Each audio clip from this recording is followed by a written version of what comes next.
আসসালামু আলাইকুম। ব্যাংক লভ্যাংশ দিতে পারেনি, অর্থাৎ অনুমোদন করেনি তারা। দেশের ব্যাংক খাতের আর্থিক অবস্থার ভিত শক্তিশালী করতে কেন্দ্রীয় ব্যাংক অটল নীতিতে অবস্থান করছে। কেন্দ্রীয় ব্যাংকের দেওয়া তথ্য মতে যে সকল ব্যাংকের 10% বা এর চেয়ে বেশি খেলাফি, অর্থাৎ 2 অঙ্কের ঘরে খেলাফি রয়েছে, তারা কিন্তু লভ্যাংশ দিতে পারল না। তবে 17টি ব্যাংক আবার কিন্তু লভ্যাংশ দিতেও পেরেছে। ভিডিওটা লাইক করে চ্যানেল নতুন দর্শক হয়ে থাকলে সাবস্ক্রাইব করে দিবেন। চলুন আমরা বিস্তারিত বিষয়গুলো জেনে আসি। বাংলাদেশ ব্যাংকের দেওয়া তথ্য মতে যে সকল ব্যাংকের মূলধন ঘাটতি এবং প্রভিশন ঘাটতি রয়েছে, তারাও কিন্তু এবছর লভ্যাংশ দিতে পারল না সর্বশেষ বছরের হিসাব বিবেচনায়। লভ্যাংশ দিতে পারে নাই যে সকল ব্যাংক, সেগুলোর নামও যেমন রয়েছে, ঠিক তেমনিভাবে লভ্যাংশ যে সকল ব্যাংক দিতে পেরেছে সেগুলোর নামও কিন্তু রয়েছে।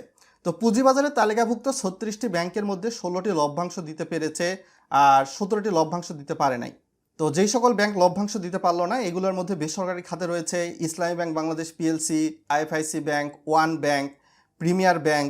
আপনারা হয়তো বা দৈনিক সমকালের 1 মের প্রতিবেদন দেখলে এই বিষয়টা ক্লিয়ার হয়ে যাবেন। তারপর স্ট্যান্ডার্ড ব্যাংক, ইউসিবি ব্যাংক বা ইউনাইটেড কমার্শিয়াল ব্যাংকের কথা বলা হচ্ছে, মার্কেন্টাইল ব্যাংক, ন্যাশনাল ব্যাংক, তারাও লভ্যাংশ দিতে পারে নাই। তারপর এবি ব্যাংক, আল আরাফাই ইসলামী ব্যাংক, তারাও লভ্যাংশ দিতে পারে নাই। তারপর বিসিবি এই ব্যাংক, তারপর বেঙ্গল কমার্শিয়াল ব্যাংক, তারাও কিন্তু লভ্যাংশ দিতে পারে নাই।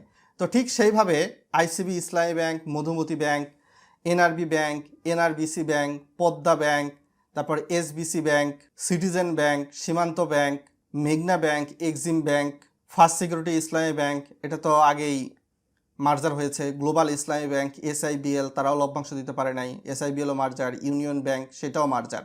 বেসরকারি খাতের পর আমরা দেখব সরকারি খাতের কোন ব্যাংকগুলো লভ্যাংশ দিতে পারে নাই। সোনালী ব্যাংক, জনতা ব্যাংক, অগ্রণী ব্যাংক, রূপালী ব্যাংক, তারপর বিডিবিএল, বেসিক ব্যাংক, তারপর বিকেবি, রাকাব বা রাজশাহী কৃষি উন্নয়ন ব্যাংক। তো এ তালিকায় সরকারি বেসরকারি বেশ কিছু ব্যাংকের নাম আপনারা হয়তোবা স্ক্রিনে উপলক্ষ করতে পারছেন। আর যে সকল ব্যাংক লভ্যাংশ দিতে পেরেছে এবং তারা কত শতাংশ দিতে পেরেছে স্ক্রিনটা দেখুন। ব্র্যাক ব্যাংক দিতে পেরেছে 30% লভ্যাংশ, city bank 30%, Dutch Bangla bank দিয়েছে 30% লভ্যাংশ, প্রাইম ব্যাংক 30%, পূবালী ব্যাংক দিয়েছে 30%, উত্তরা ব্যাংক দিয়েছে 30%, যমুনা ব্যাংক দিয়েছে 29%, ইবিএল দিয়েছে 28% বা ইনস্ট্যান্ট ব্যাংক, তারপর এনসিসি ব্যাংক দিয়েছে 25% লভ্যাংশ, ব্যাংক এশিয়া দিয়েছে 17% লভ্যাংশ, ট্রাস্ট ব্যাংক দিয়েছে 13% লভ্যাংশ যারা শেয়ার হোল্ডার ছিল তাদের, শাহজালাল ইসলামী ব্যাংক তাদের লভ্যাংশ হয়েছে 13% শেয়ার হোল্ডারের জন্য, এমটিবি বা মিউচুয়াল ট্রাস্ট ব্যাংক লভ্যাংশ দিয়েছে 12%, তারপর সাউথ ইস্ট ব্যাংক লভ্যাংশ দিয়েছে 10%, ঢাকা ব্যাংক লভ্যাংশ দিয়েছে 10%, মিডল্যান্ড ব্যাংক 6% লভ্যাংশ দিয়েছে, কমিউনিটি ব্যাংক যেটা পুলিশের ব্যাংক, নতুন একটা ব্যাংক এসেছে, তারাও লভ্যাংশ দিয়েছে, তবে কত পরিমাণ দিয়েছে সেটা এখানে প্রকাশিত হয় নাই। অলরাইটস, এইটা বিশেষ করে এই ব্যাংকগুলোর যারা শেয়ার হোল্ডার রয়েছে, যারা শেয়ার কিনেছিল, তারাই কিন্তু লভ্যাংশ পায় নাই।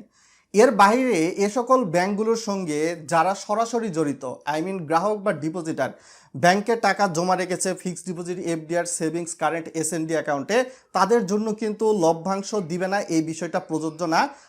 লভ্যাংশ বলতে শুধুমাত্র ডিভিডেন্ড বা শেয়ার হোল্ডারদেরকেই বোঝানো হয়।